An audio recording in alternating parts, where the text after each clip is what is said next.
Revelations. O mundo espiritual sabe o que está por vir. Há certos ensinamentos dentro das Escrituras Sagradas que devemos estudar e entender diligentemente. Ainda assim, orar fervorosamente para nunca experimentar em primeira mão. E a ira de Deus se destaca como um exemplo supremo dessa verdade. No entanto, esse tópico significativo raramente encontra espaço nos sermões dos púlpitos de hoje. O que predominantemente ouvimos são mensagens como 10 maneiras de ser abençoado, 5 passos para a sua ruptura, ou 6 chaves para se tornar um vencedor. No entanto, sermões sobre a ira de Deus são raros, irmãos e irmãs. A ira de Deus é uma doutrina que devemos compreender com a mente e levar ao coração, mas orar fervorosamente para nunca conhecermos pela experiência. É uma coisa temível, a ira do Deus Todo-Poderoso. Ninguém, absolutamente ninguém, pode suportá-la. Até mesmo os anjos do céu, poderosos como são, tremem na presença de sua terrível ira. Portanto, compreendamos este ponto crucial desde o início. Se optarmos por nos desviar de Deus, se decidirmos transgredir as leis divinas que Ele estabeleceu em seu próprio universo, estamos inevitavelmente escolhendo o caminho que leva a severas consequências, a ira de Deus. Esta é uma realidade séria que não podemos ignorar e uma verdade profunda que todos nós devemos levar ao coração enquanto caminhamos pela senda da fé e das leis que Ele nos deu em sua palavra sagrada, refletindo seu caráter santo. Este é o universo de Deus. Ele o pronunciou à existência. Este é o universo de Deus, e Ele é quem o mantém unido. Este é o universo de Deus. Este é o universo de Deus. E um dia, Ele o destruirá para criar um novo céu e uma nova terra. Este é o universo de Deus. E Ele o julgará um dia. Deus não tolera pecado em nenhum nível. Ele sempre julgará o pecado. Nunca deixa passar impune. Nunca concede um passe livre. Deus sempre julgará o pecado. O Deus desta Bíblia não tem tolerância alguma para o pecado. A questão do pecado é tão crucial que exigiu que Deus desse seu Filho unigênito para lidar com isso. O pecado não é motivo de riso. E se você não se arrepender e aceitar o Senhor Jesus Cristo como seu Senhor e Salvador, você será destinatário da ira de Deus. Romanos 1:18. Pois a ira de Deus é revelada do céu contra toda a impiedade e injustiça dos homens que detêm a verdade na injustiça. Observe a escolha das palavras. A ira de Deus é revelada contra toda impiedade e injustiça. Não alguma, mas toda. Todo pecado será julgado. Nenhum de nós deseja experimentar a ira de Deus que está por vir. Portanto, é melhor para você e para mim aprendermos daqueles que já passaram por isso. Adão e Eva, Gênesis 2:16 e 17. E o Senhor Deus ordenou ao homem, dizendo: de toda árvore do jardim podes comer livremente, mas da árvore do conhecimento do bem e do mal não comerás, porque no dia em que dela comeres, certamente morrerás. No início, nossos pais primordiais encontraram-se em um verdadeiro paraíso, uma utopia feita por Deus. Estavam isentos do labor extenuante que tantos suportam hoje. Sua tarefa divinamente designada era cuidar do jardim, serem administradores da abundante provisão que Deus generosamente espalhou diante deles para seu conforto e bem-estar. No entanto, no meio deste paraíso, Deus emitiu um comando solene. Eles não deveriam comer de uma árvore específica, a árvore do conhecimento do bem e do mal. Ele deixou claro que o salário da desobediência era a morte severa em si. No entanto, qual foi a resposta deles a esse mandamento divino? Eles gravitaram diretamente para a árvore proibida, participaram de seu fruto e, ao fazerem isso, se rebelaram contra o claro comando de Deus. Eles trocaram o divino pelo profano e, naquele momento de desafiante desobediência, foram expulsos da presença do Todo-Poderoso. Eles tiveram uma escolha: obediência ou rebelião, e escolheram esta última, virando as costas para a vontade de Deus, abandonando a submissão pela atrativa ilusão da autonomia. Essa escolha fatídica teve consequências duradouras, não apenas para eles, mas para toda a humanidade, ilustrando o grande custo da rebelião e a importância suprema da obediência à vontade divina. Consequentemente, Gênesis 3, 23, 24 diz: Portanto, o Senhor Deus o enviou para fora do jardim do Éden, para lavrar a terra de que fora tomado. E havendo lançado fora o homem, pôs querubins ao oriente do jardim do Éden, e uma espada inflamada que andava ao redor, para guardar o caminho da árvore da vida. Um anjo com uma espada flamejante teve que ser designado por Deus para guardar o jardim do Éden contra a intrusão da humanidade. Não há desculpa razoável que alguém poderia apresentar como uma causa justa para pecar ou agir em desobediência às instruções de Deus. A desobediência tem muitas consequências e, em última instância, exige a ira divina de Deus. Cada situação negativa vivenciada por cada ser humano pode ser rastreada até esse ato de desobediência.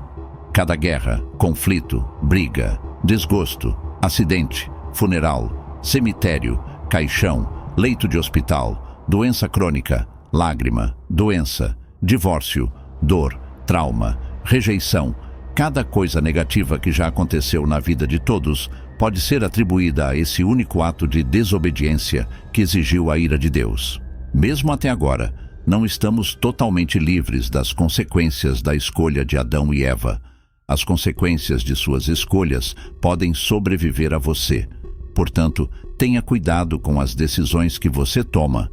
A geração de Noé, conforme descrita em Gênesis 6, 13 e 14, nos ensina que uma nação ou um grupo de pessoas pode escolher conjuntamente incorrer na ira de Deus, da mesma forma que um indivíduo pode provocar a ira de Deus.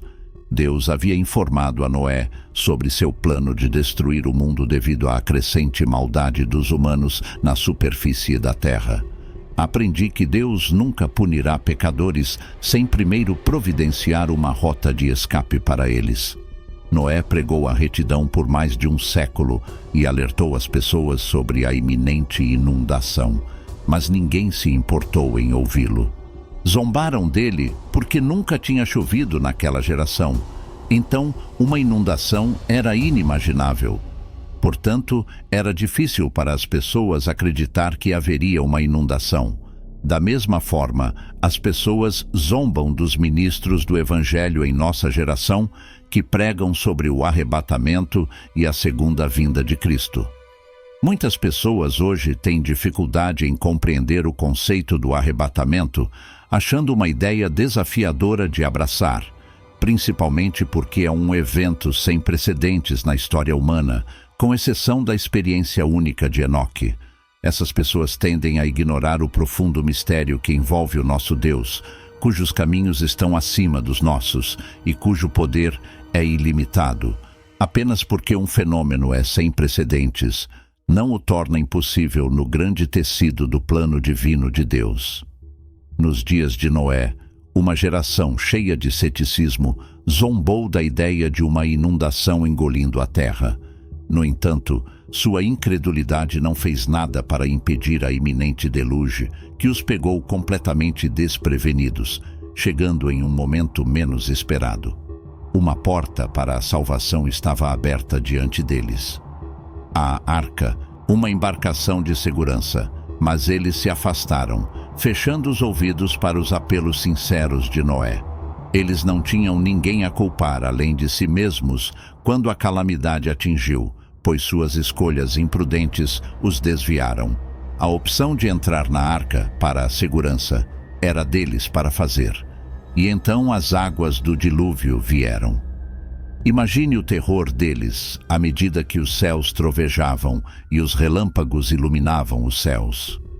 Quando a primeira gota de chuva caiu, seus pensamentos, sem dúvida, correram para Noé, enquanto os céus despejavam torrentes de chuva e a própria terra liberava água. O pânico se instaurou, e em uma desesperada futilidade, eles nadaram com todas as suas forças e escalaram montanhas em busca de refúgio, mas era tarde demais. O dia do dilúvio os encontrou completamente despreparados, alheios ao iminente destino sombrio. Da mesma forma, a vinda de Cristo será um dia de surpresa, pegando muitos de surpresa em sua complacência.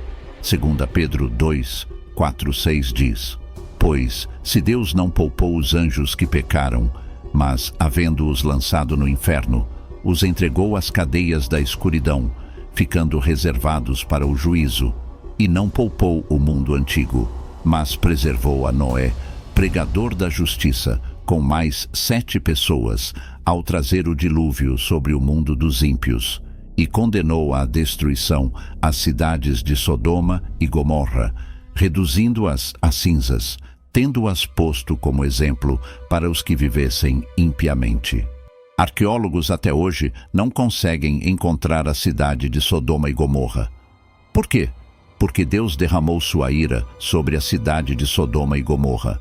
Nem mesmo os anjos estão isentos da ira de Deus, como mencionado em 2 Pedro 2,4.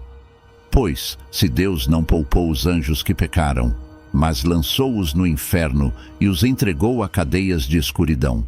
Vemos uma profecia no livro do Apocalipse sobre a ira de Deus, onde todo o céu ficará em silêncio por 30 minutos. Imagine que cada anjo, incluindo Gabriel e Miguel, ficará em silêncio. Um silêncio completo e absoluto. Cada santo ficará em silêncio, porque o mundo espiritual saberá o que está por vir.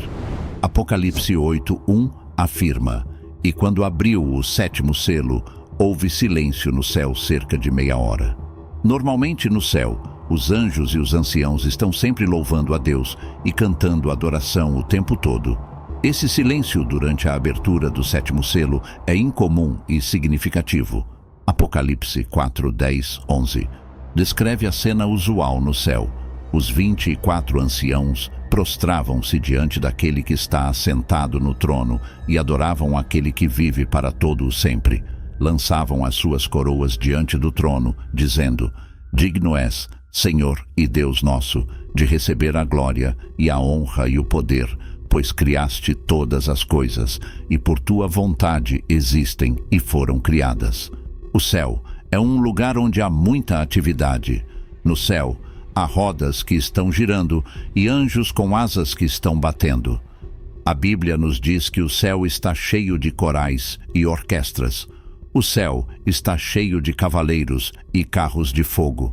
Mas João disse que há um momento chegando onde haverá silêncio no céu por meia hora, onde tudo vai parar e a adoração a Deus será interrompida.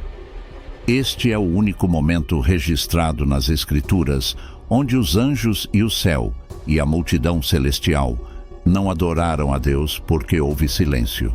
Isso deveria nos causar grande preocupação, deveria nos fazer pensar e nos fazer perguntar por que houve silêncio no céu.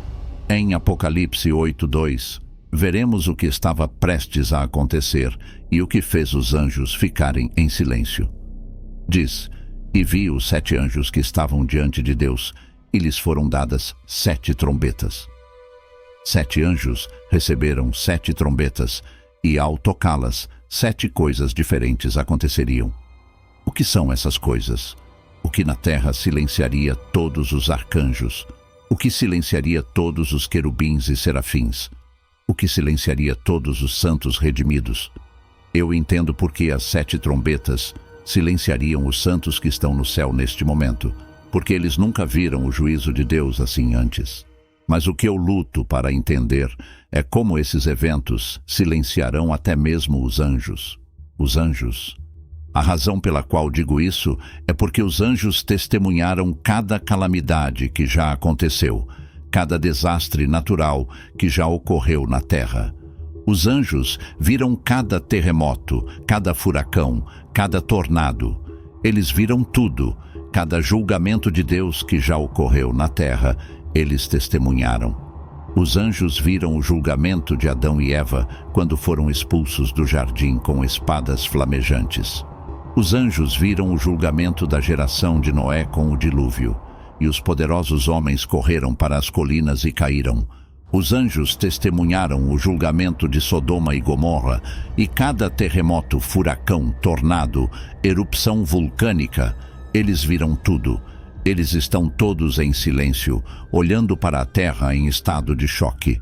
Então, o que é que deixou todo o céu em silêncio? Eu direi o que é. Nunca na história de toda a humanidade, Deus desencadeou toda a sua fúria de uma só vez, e agora Ele está prestes a fazê-lo.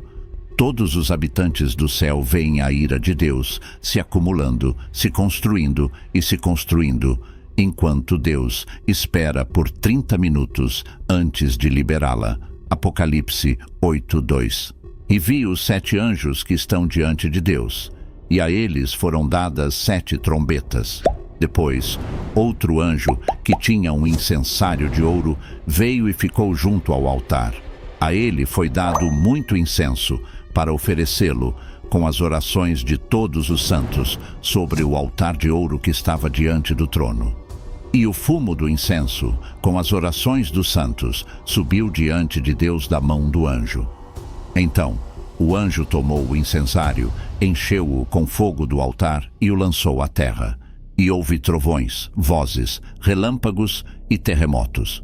Então, vemos as trombetas sendo tocadas. A primeira trombeta fez com que a vegetação fosse atingida, e 1/3 das árvores foi queimado, e toda a relva verde foi queimada. A segunda trombeta fez com que os mares fossem atingidos. João viu o segundo anjo tocando a trombeta, e algo como uma grande montanha ardendo em fogo foi lançado ao mar. Então, a terceira trombeta fez com que as águas fossem atingidas. O terceiro anjo tocou a trombeta, e uma grande estrela caiu do céu, queimando como uma tocha, e caiu sobre 1/3 dos rios e sobre as fontes das águas. Em seguida, a quarta trombeta atingiu os céus. Apocalipse 12 relata que então o quarto anjo soou a trombeta, e 1/3 do sol foi atingido, 1/3 da lua e 1/3 das estrelas, de modo que 1/3 deles ficou escurecido. 1/3 do dia não brilhou, assim como a noite. No versículo 13, observei e ouvi um anjo voando pelo meio do céu, proclamando com voz alta: ai, ai, ai, para os habitantes da terra, por causa do restante som das trombetas dos 3 anjos que estão prestes a soar. Avançando 7 capítulos, conforme a ira continua em Apocalipse 16, 1.2, ouvi uma voz alta do templo, instruindo os 7 anjos a derramarem as taças da ira de Deus sobre a terra. O primeiro anjo derramou sua taça sobre a terra, resultando em uma úlcera maligna e dolorosa sobre aqueles que tinham a marca da besta e adoravam a sua imagem. No versículo 10, o quinto anjo derramou sua taça sobre o trono da besta, e seu reino ficou cheio de escuridão. As pessoas morderam suas línguas devido à dor, blasfemaram contra o Deus do céu por causa de suas dores e feridas, mas não se arrependeram de suas más ações. Todos aqueles que não se arrependeram de suas ações foram encontrados no grande trono branco do julgamento. Apocalipse 20, 11, 15. Então eu vi um grande trono branco, e aquele que estava assentado nele, de cuja presença a terra e o céu fugiram, e não se achou lugar para eles. E eu vi os mortos, grandes e pequenos, em pé diante de Deus, e os livros foram abertos. E outro livro foi aberto, que é o livro da vida. E os mortos foram julgados conforme as suas obras, pelas coisas que estavam escritas nos livros. O mar devolveu os mortos que nele havia, e a morte e o Hades entregaram os mortos que neles havia. E foram julgados cada um segundo as suas obras. Então a morte e o Hades foram lançados no lago de fogo. Esta é a segunda morte. E todo aquele que não foi achado inscrito no livro da vida foi lançado no lago de fogo. Não é de admirar que houve silêncio no céu por cerca de meia hora em nossa jornada pelas Escrituras, quando contemplamos os últimos tempos, Nossas mentes muitas vezes se voltam para os dramáticos sinais inconfundíveis profetizados na Bíblia. Nessa fascinação, nos vemos atraídos quase magneticamente para a vívida exibição de eventos apocalípticos. Pensamos em guerras e rumores de guerras, pensamos em pestilências, no surgimento do anticristo, na emergência do falso profeta e na arrepiante realidade do sinal da besta e na realidade de que este sinal está se aproximando cada vez mais do nosso mundo hoje. Apocalipse 20, 11, 15. Então eu vi um grande trono branco, e aquele que estava assentado nele, de cuja presença a terra e o céu fugiram, e não se achou lugar para eles. E eu vi os mortos, grandes e pequenos, em pé diante de Deus, e os livros foram abertos. E outro livro foi aberto, que é o livro da vida. E os mortos foram julgados conforme as suas obras, pelas coisas que estavam escritas nos livros. O mar devolveu os mortos que nele havia, e a morte e o Hades entregaram os mortos que neles havia. E foram julgados cada um segundo as suas obras. Então a morte e o Hades foram lançados no lago de fogo. Esta é a segunda morte. E todo aquele que não foi achado inscrito no livro da vida foi lançado no lago de fogo. Não é de admirar que houve silêncio no céu por cerca de meia hora em nossa jornada pelas Escrituras, quando contemplamos os últimos tempos. Nossas mentes muitas vezes se voltam para os dramáticos sinais inconfundíveis profetizados na Bíblia.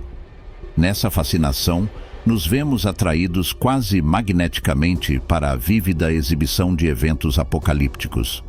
Pensamos em guerras e rumores de guerras, pensamos em pestilências, no surgimento do anticristo, na emergência do falso profeta e na arrepiante realidade do sinal da besta e na realidade de que este sinal está se aproximando cada vez mais do nosso mundo hoje. De acordo com a Bíblia, Daniel estava em Babilônia quando recebeu as visões e profecias registradas neste livro. Ele estava entre os exilados levados de Judá para a Babilônia pelo rei Nabucodonosor. Há um consenso geral entre os estudiosos da Bíblia de que o livro de Daniel provavelmente foi escrito entre 540 e 530 a.C. Agora, vamos nos concentrar na natureza profética deste livro. O livro de Daniel contém profecias que predizem o surgimento e a queda de impérios, a vinda do Messias e o fim dos tempos. Essas profecias revelam o plano de Deus para o mundo e sua vitória final sobre o mal.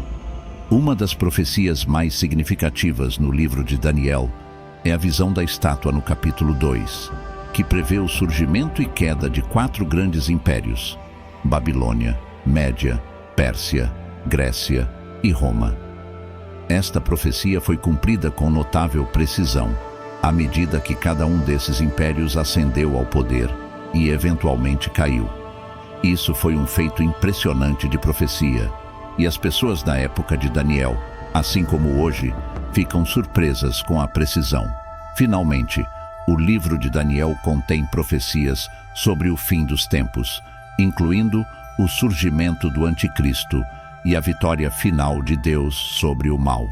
Essas profecias nos lembram que, mesmo em meio ao caos e à incerteza, Deus está no controle e seu plano certamente se cumprirá.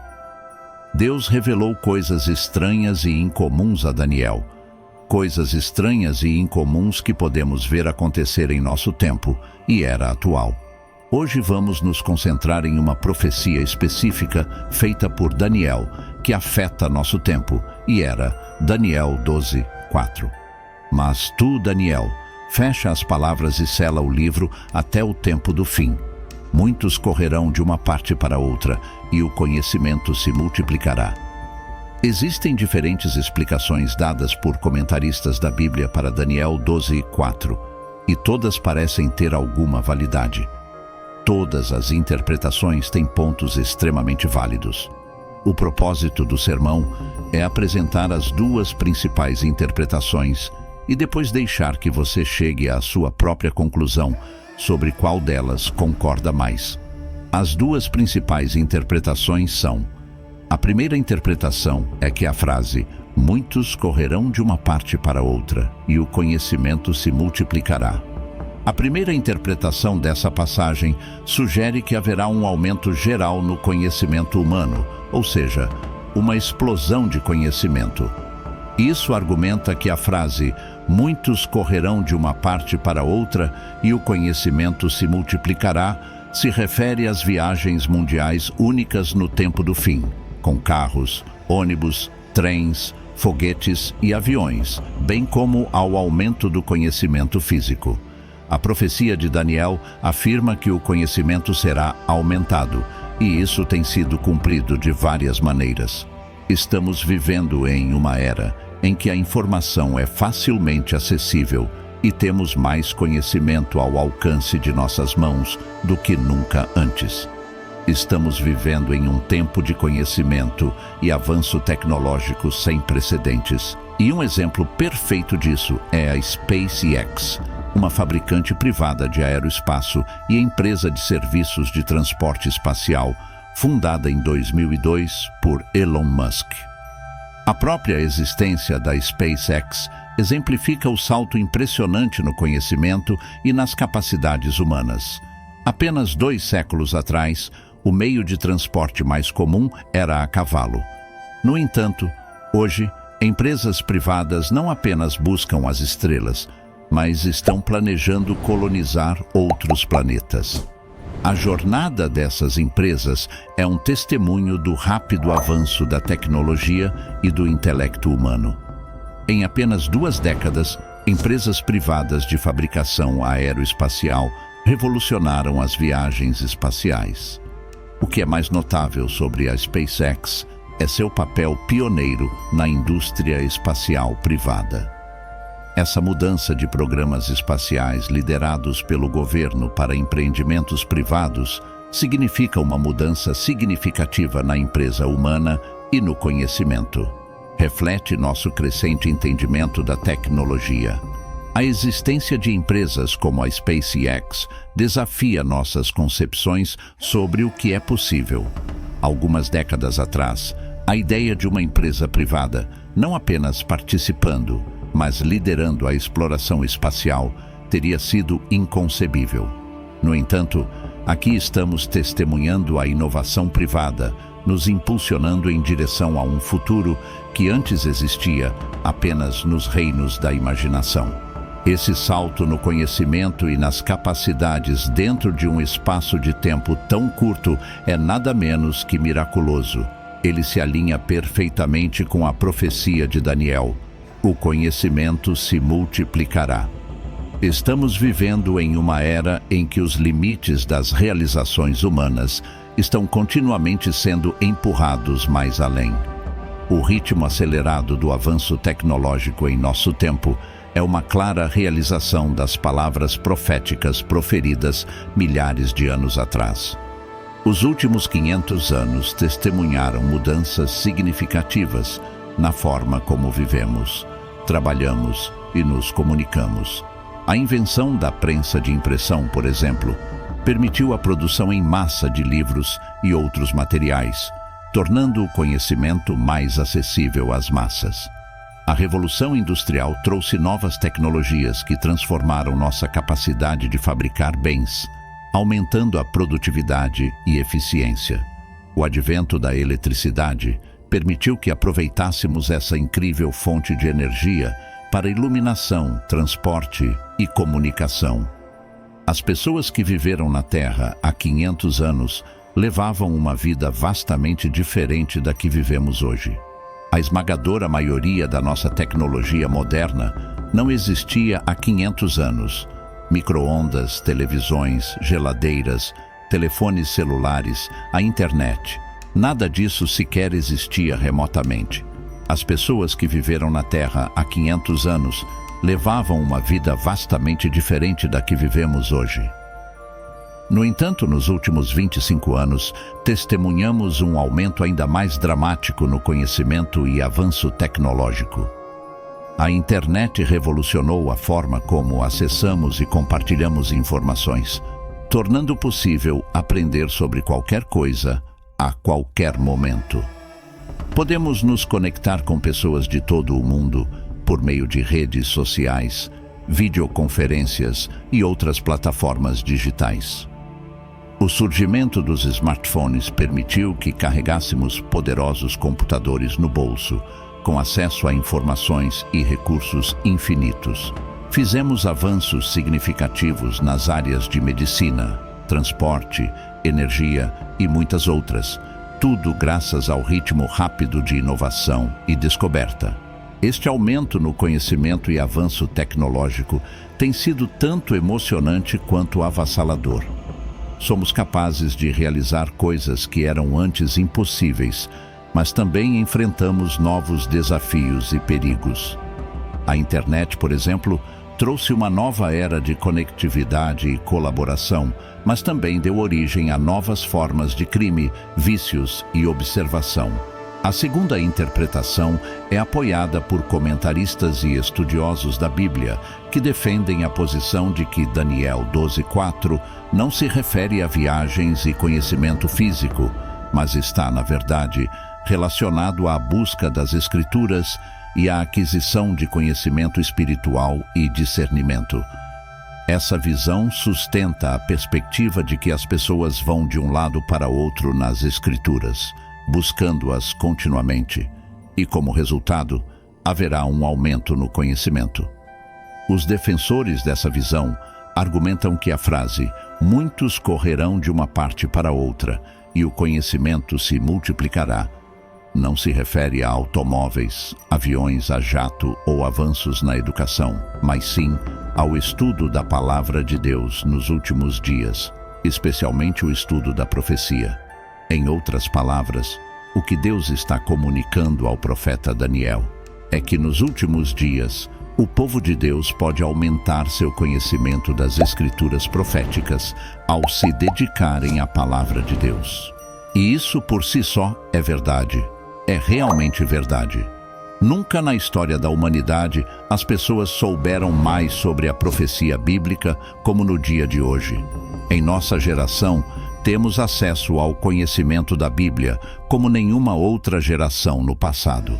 E o irônico é que isso é parcialmente devido à primeira interpretação da Escritura. O avanço tecnológico aprimorou nossa capacidade de buscar as Escrituras. Hoje, temos acesso à Palavra de Deus como nunca antes.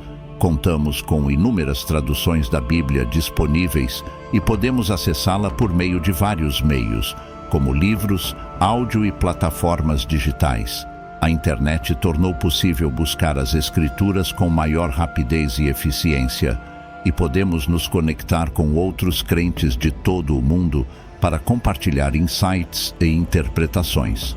Nunca antes na história tivemos um acesso tão amplo ao conhecimento bíblico e somos abençoados por viver em uma época em que podemos estudar e entender a Palavra de Deus com maior clareza e profundidade. Temos acesso a recursos que nos ajudam a aprofundar nossa compreensão das Escrituras, explorar os trechos proféticos e compreender o plano de Deus para o mundo. Embora os avanços tecnológicos tenham desempenhado um papel nesse aumento de conhecimento, é, em última instância, a obra do Espírito Santo que nos permite entender e interpretar a Palavra de Deus. Ao buscarmos a verdade por meio da oração e do estudo, o Espírito nos guia e nos concede discernimento e compreensão que jamais poderíamos alcançar por nós mesmos.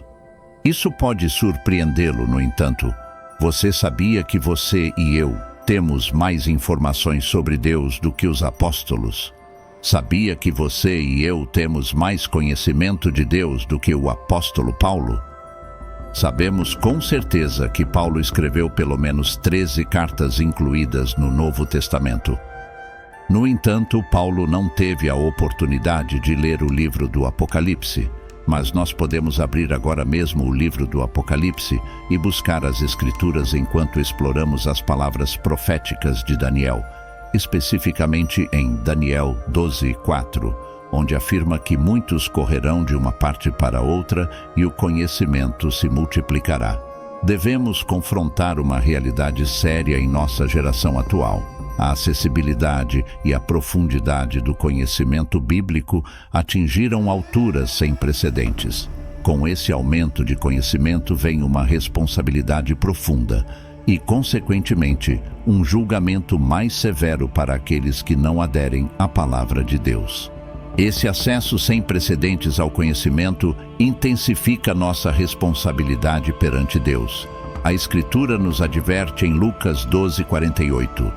Porque a qualquer a quem muito é dado, muito lhe será exigido. Nossa geração recebeu muito. Foi-nos concedida uma quantidade tremenda. No dia do juízo, que está se aproximando, será exigido muito das pessoas como você e eu. Não estou pregando esta mensagem para que você se sinta bem. Não estou pregando esta mensagem para que goste de mim ou para que compre meu livro. Não sou um autor. Não estou vendendo nada, nem estou pedindo que você dê algo.